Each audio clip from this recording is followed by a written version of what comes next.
रायजोफोर एबारनि फरेस्ट साख्रियावहाय एक्स एनडिएफबि अफ्रि दैमारि आदायाबो खारनाय फिजिकेल टेस्ट बेयावहाय बाहागो लागोन आरो सेंग्रासा सिख्लासाफोरजों जुजिनायनि होननानै बिथाङाबो मोनसे चेलेन्ज लादों 40+ एजबाबो बिथांनि नाजानाय। ओमफ्राय फंनैसो मा बुंदों आदा अफ्रिया आं नोंथांमोननो ससेब्लाबो फोरमायनो गोसो जायो। दानि फरेस्ट साख्रि लानायाव ना 1 घन्टा बिनि गेजेराव 16 किल'मिटार खारनांगौ। आं 1 घन्टायाव 16.5 किल'मिटार खारदों, खारन बेवहाय प्लेन ना, ओमफ्राय बैयाव एसे हाजो जागोन, बै एसे बाराखौ खारनाय जादों आरोखि 16.5 किल'मिटार। 1 घन्टायाव हायो, बे जेबो गिदिर बाथ्रा नङा।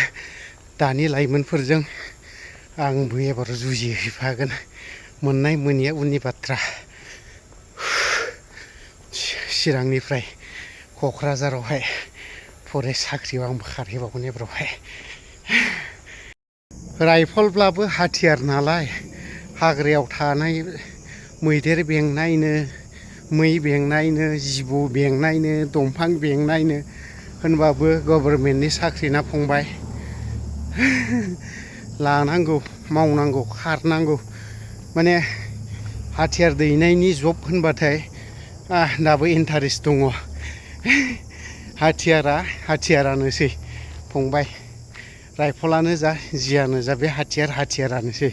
सिखाब्लाबो हाथियार, खासिब्लाबो हाथियार, बे आरो फंबाय। थेवबो फरेस्ट साख्रिखौ लानो थाखाय एसे खारगासिनो आजि 2 मास।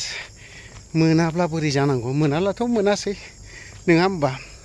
लाइमोनफ्रा एसेब्लाबो बुंलाय, बोरायब्लाबो साला साख्रिखौ नागारा, मावनो गोसो जायोब्रा। सिलाय लानाय होनबाथाय बेयाव फाग्लालै बे, बिदि होनलायनायनि। जै फरेस्ट साख्रिखौ मोनबाय सोर, बे दंफां सिखाव होख्लायजायाबानो जाबाय बे आंजों।